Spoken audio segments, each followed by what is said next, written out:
Maayo ka, ayaw na una ng mga balay-balay.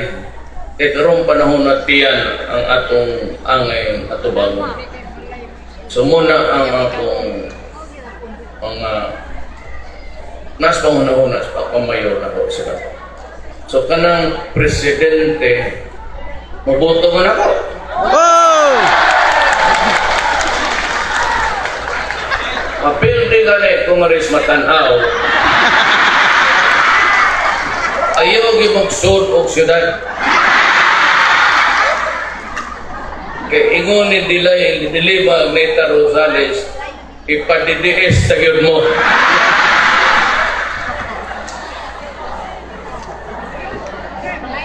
Makisunan, ako, wag ko'y giingon, nawakas ka nila sa. I never said na patya na si Ernesto Maceda, patya na si Leon Santos, patya na si Juan de la Cruz III. Ang akong ingon sa mga pulis, nga di ko gusto kriminal diri sa syudad. Ug mahimo, limpyo ang dako. Huwag ko mo yung patya. Kanya ka ng DDS, ang ilang ipasangay na ako, dili na tinuod. Dili na, ang ilang, kanang DDS, muna inibinto sa Alsamasa, pagkontra sa Isparo ni Ato. May mga komunista nga rin, kasi inyong tumot, haron na inyong tanaw ng mabuang, wala na yung masaga. Pagkabot sa army, ang buso ninyong yawa. Tumog yun. Muna yung pagunta, tawag ana ilang Ato, DDS, dili na ako. Wala ko. Dili ko nagasugo, tao nga patyon nga panganlan ako. Dingon lang kong basta mo sukol, delikado inyong kinabuhay, di patya. Naman ang balao. O delikado na.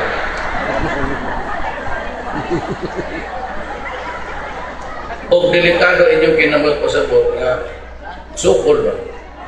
Pero ay magtuon ng kung sila mga bayana. Naglagot ko anak kayo. Ano ko pong dilima?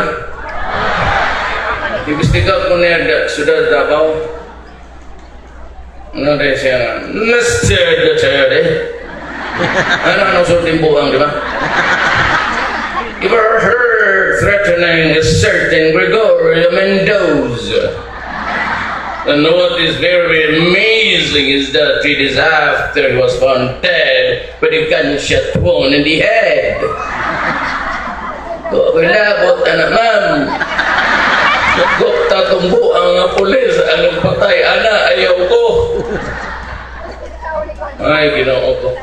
Pwede na magdugay. Ngayon ko ninyong pasaylo kay mular ka po sa Manila. Pag umanan dito na ang tama yun. Mular ka po sa Manila kaya na ako'y gustong istorya akong tao.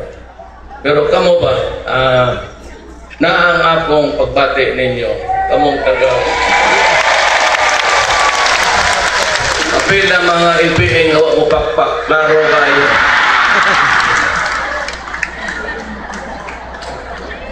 Ang damo pang